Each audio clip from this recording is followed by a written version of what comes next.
So fellas, we've just had UFC Mexico, Brandon Moreno versus Steve Erceg, with Brandon Moreno back on a winning streak, potentially back into title talks, getting a decision win over Steve Erceg. I thought this was a great card. Some decent stoppages on the card, bunch of good fights, way better than whatever the hell that was in London last week. Either way, we're going to be going through every single fight, but I thought from top to bottom, pretty good fight night card. And we'll go in there with the first fight, Austin Hubbard versus Marquel Mederos. Now, when I say there was a lot of good fights in this card, this was definitely not one of them.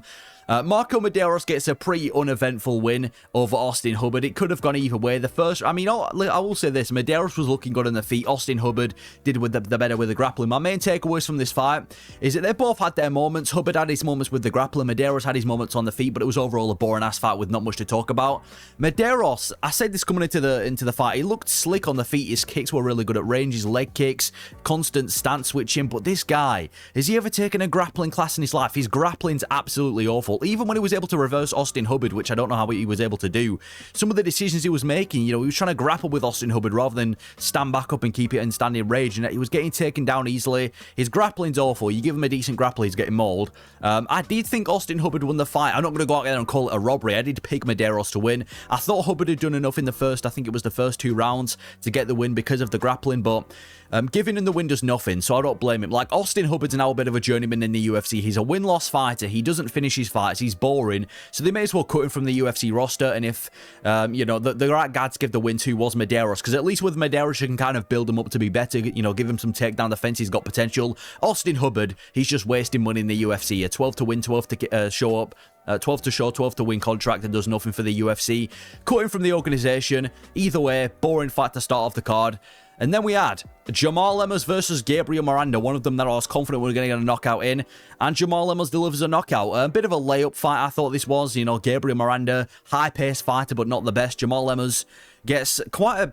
I mean, it took him a while to get the knockout, but he ends up knocking out Gabriel Miranda in the first round. Then his coaches start fighting after he gets the knockout. If you look at the coaches cam, they ended up near enough scrapping after Jamall Emmers got the knockout. Anyway, great KO win by Jamall Emmers. Sleeps Andrew Schultz, who needs to be cut from the UFC. Yeah, Gabriel Miranda's at this point where he needs to be cut. I mean, the fight pretty much consisted of Gabriel Miranda taking down Jamall Emmers pretty much immediately. I think it was an arm triangle that he held in position for about 1 minute straight. Didn't get it, and then Jamall Emmers got back up and just started peppering him on the feet until he eventually got the knockout. I thought Emmers could have finished that fight at least 1 minute early, though. He clipped Gabriel Miranda with a massive shot and dropped him, and then he clipped him again, and then he decides to go for a clinch against the grappler, the low-tier grappler in Gabriel Miranda, rather than going for a finish. Eventually, he escapes the clinch, continues peppering him on the feet, and eventually gets the knockout because Miranda's got 0 striking on the feet. At first, you could have used the excuse that, you know, he's been knocked out by the likes of Morgan, Chairez, and some other good guys, but yeah, Jamall Emmers peppers him, and I think Jamall Emmers is, he must have some of the shortest fight average time in the UFC. I swear nearly every single Jamall Emmers fight is a finish. Good, dangerous striker with good takedown defense. Don't see him going too far in the division, but either way, good knockout for Jamall Emmers over Gabriel Miranda. Cut Gabriel Miranda, Andrew Schultz from the UFC. Good win for Jamall Emmers. Then we had Rafa Garcia versus Vinc Pichel. Bit of a frustrating fight to watch at times. But either way, Rafa Garcia gets the decision win over Vinc Pichel. Vinc Pichel started ranting on Twitter, calling it a robbery. That ain't a robbery. Listen, I thought it was a close fight. There's a lot of fights in this card that were very close and could have been a robbery. This was not one of them. Rafa Garcia picks up a decision win, mixes it up with the wrestling, and was essentially just offensively boxing Vinc Pichel. Now, I will say this about Vinc Pichel. He looks good for 42 years old. 42 years old, competing in the lightweight division. He looks like that.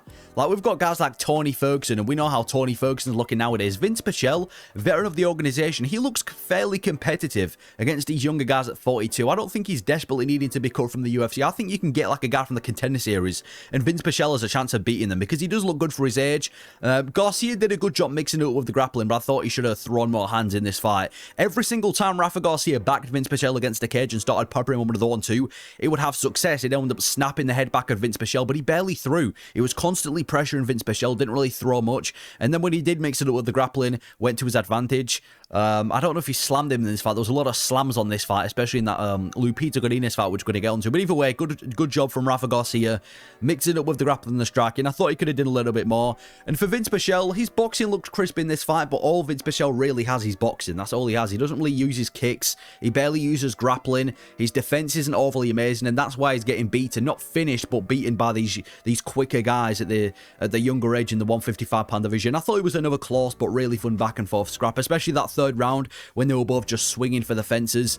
Good win for Rafa Garcia. Wasn't a robbery. Is what it is. Then we had Julia Polastri versus Lupita Godinez. Now, before I talk about this fight, is it just me, or has women MMA kind of made a comeback in the UFC? Because we had that really boring fight at UFC 313 with Yasmin Lucindo and Amanda Lemos, and everyone hated it, saying women MMA needs to be banned. But since that, women MMA has been sick. The immediate card after that, we had 2 first-round knockouts in a row, both being women MMA fights. Then we had UFC London with Shauna Bannon getting the comeback finish and Alexia Dainera retiring Molly McCann. And then the next women MMA fight, we've just had Lupita Godinez go out there, power slam Julia Polastri like it's WWE, and then it was one of the best women MMA fights I've seen in a while. Either way, it was a back and forth scrap where Lupita Godinez wins a decision, but Julia Polastri was tough in there as well. This was amazing back and forth scrap, and not even just for women MMA standards, just in general. The first 2 rounds was Lupita Godinez dominating Julia Polastri with the grappling, taking her down.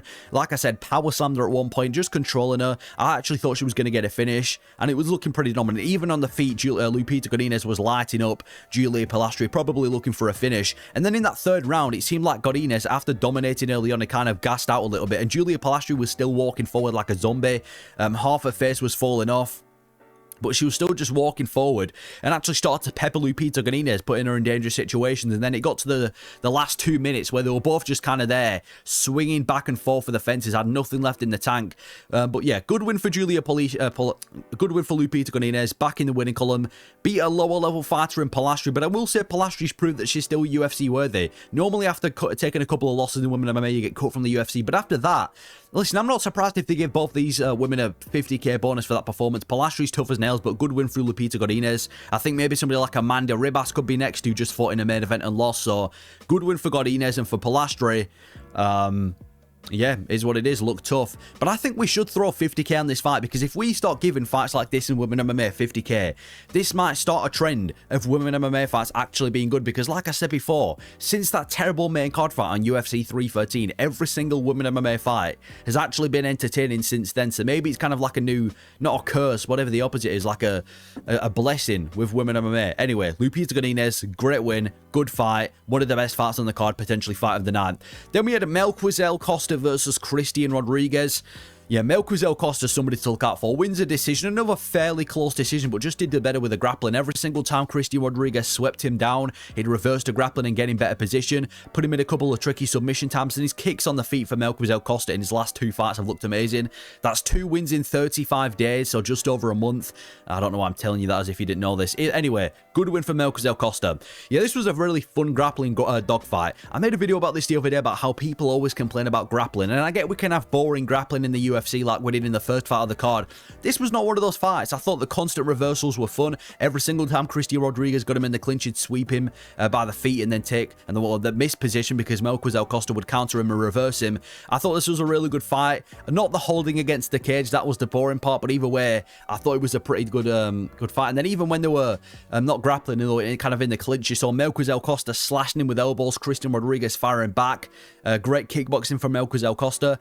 And he's now broken the C-Rod prospect curse. If you don't know, there's been a massive curse going around with Christian Rodriguez, where he's essentially beaten every single prospect he goes against. He's beaten 4 different prospects in the UFC and kind of gained the reputation of being a bit of a prospect killer. And Melquizael Costa has now broken that curse. He's beat Christian Rodriguez, got rid of the curse, and he's probably somebody to look out for at 145. He's a legit problem. Amazing Brazilian Jiu-Jitsu, great grappling, just won 2 times in 35 days against genuine opponents. Good kicks on the feet, and if he can improve his boxing and maybe he's wrestling a little bit more, it's going to be a real problem at 145.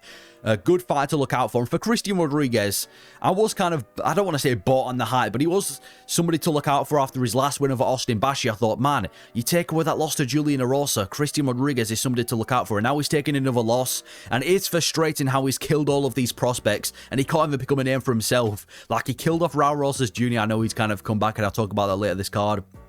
Killed Austin Bashi, killed Cameron Saiimon, Isaac Bulgarian. But Melquizael Costa, good win, deserved it.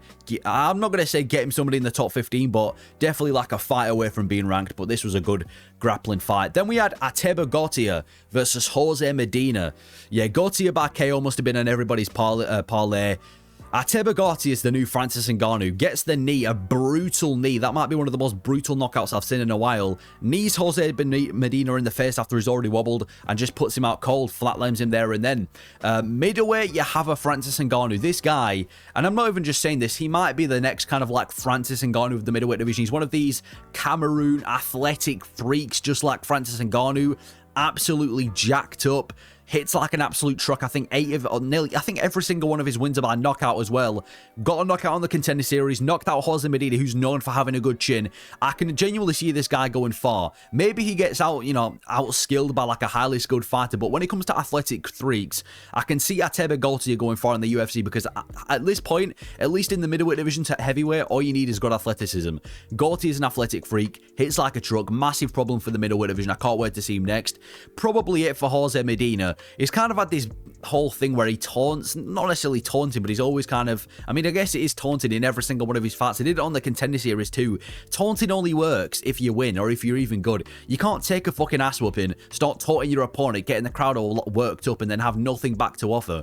You know what I mean? That's all Jose Medina does. He's 0-3 in the UFC if you count the Contender Series. Probably going to get cut.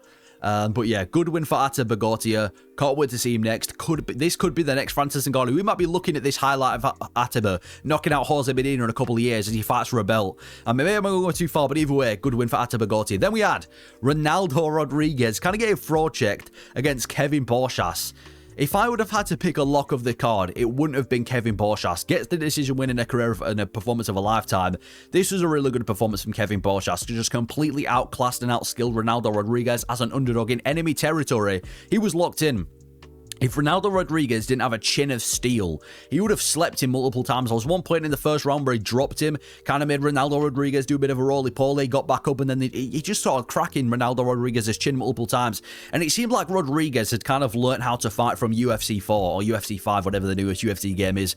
Constant spinning attacks, constant spinning back kicks, spinning back fists. Always trying to set up these big shots that just never landed. And he does look creative on the feet, I'll give him that, but he don't score, and he ain't winning. A lot of his shots were telegraphed too. And I will say, for the hype that Ronaldo Rodriguez has, I don't know what he does outside of MMA because he's got 2 million followers on Instagram. I don't know how he's got that many followers, but for the hype this guy has, he's a very average flyweight. I don't think anybody was expecting him to become the next big thing in the flyweight division, but I think people were expecting him to at least get past Kevin Borjas. If he can't even do that, I don't think he ever sniffs the top 15 of this division. But I will say, he's got a chin of steel. I don't know how he took that many shots from Kevin Borjas, but it was a great fight. It was fairly, it wasn't really close. I thought Kevin Borjas won 3-0 but it was still a good performance from Kevin Borjas. Massive win in Mexico. Keep him in the UFC. Keep Ronaldo Rodriguez in the UFC. Maybe put him on these Mexico cards every now and then.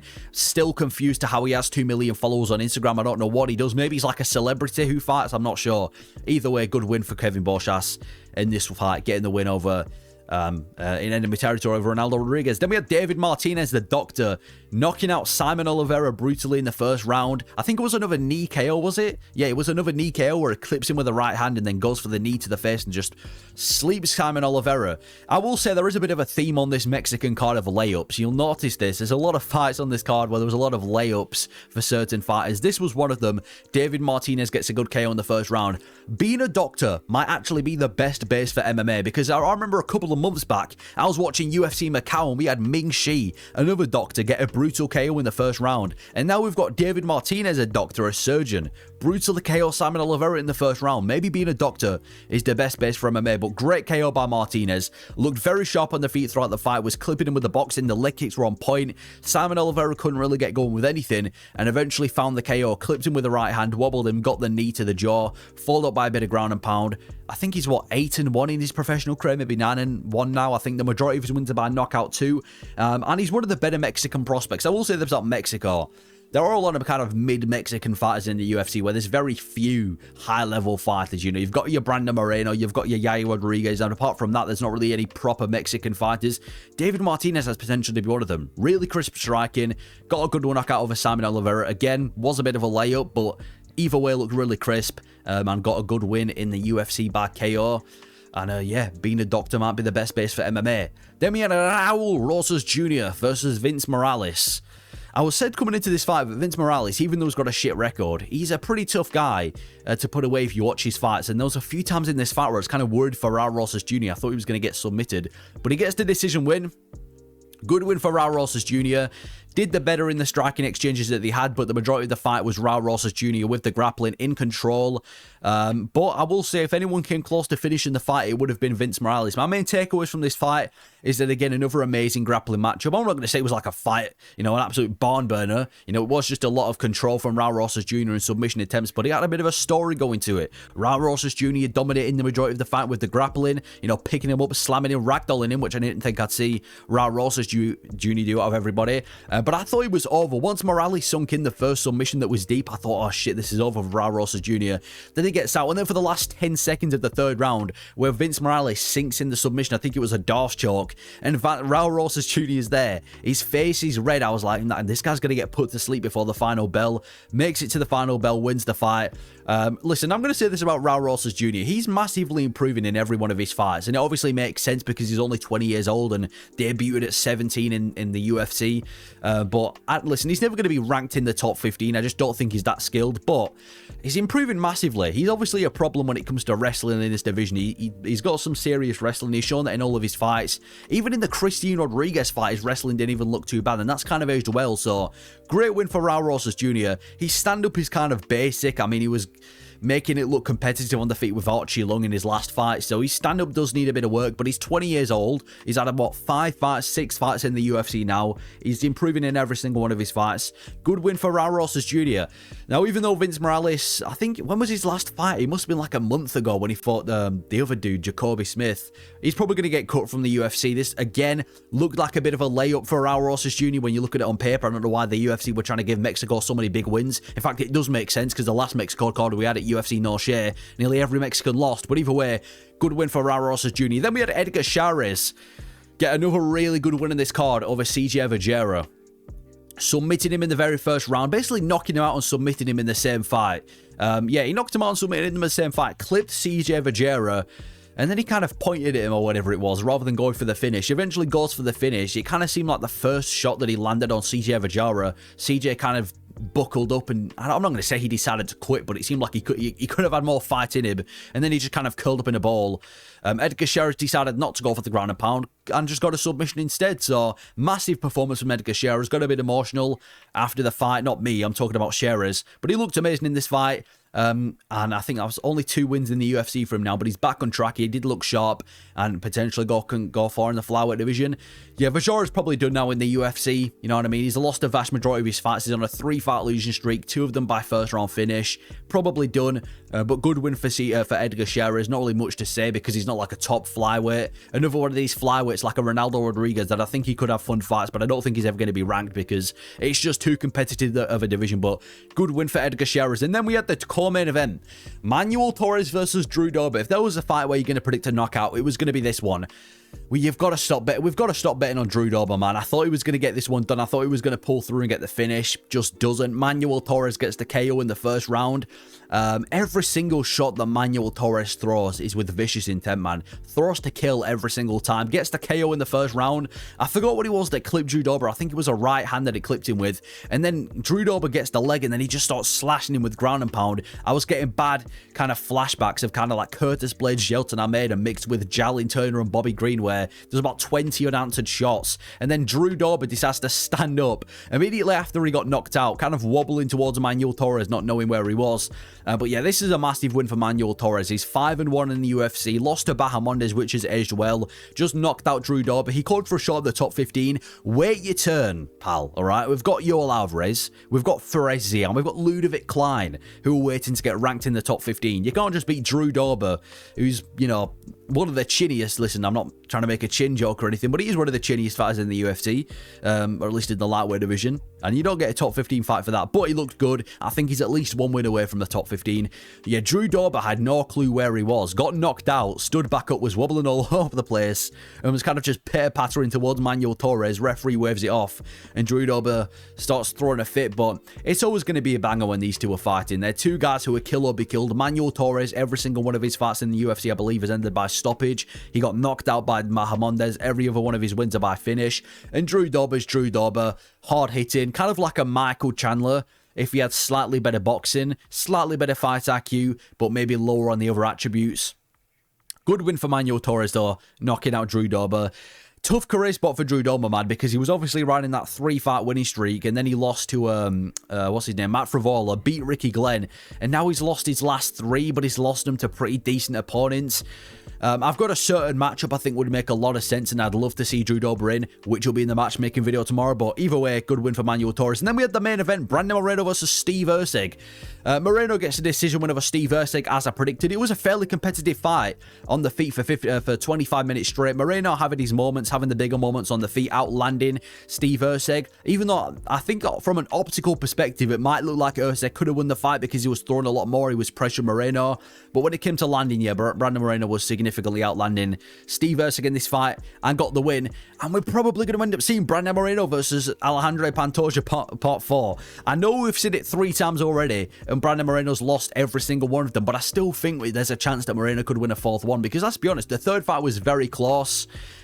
He's now on a 2-fight winning streak, should be 3. He probably should have beaten Brandon Royval last year. He's probably back in title talks now.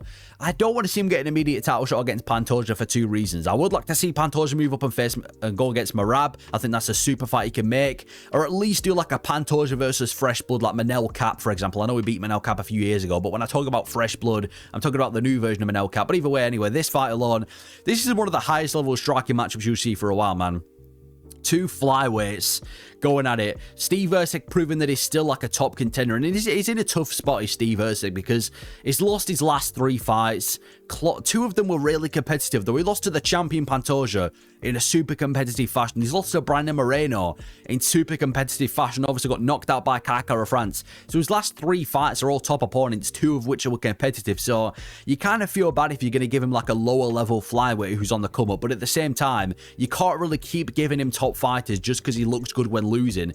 So I think we give Steve Erceg maybe like somebody in the top 15 who's coming off a win, somebody who's still ranked but maybe on a bit of a winning streak. But he looked good in this fight, did Erceg. He had his moments. He seemed like if anybody's had momentum in this fight, it was Steve Erceg, but Brandon Moreno just outlanded him, even though Steve Erceg was out throwing, and eventually got the takedown in the 5th round, which kind of secured him the fight. But yeah, another good win for Brandon Moreno. I guess you got to throw him back in there with Pantoja. You know, I mean, there's multiple guys, like I said before, that Pantoja can face, but it was a good win for Brandon Moreno. Not really much to say in this fight. Moreno gets to win. Steve Erceg makes it competitive. Is what it is. That's my breakdown of UFC Mexico. I thought it was, like I said before, really good card, bunch of good fights, bunch of good stoppages, and whatever the hell that was in London last week, this was definitely better. Let me know your thoughts on the card. Thank you for watching.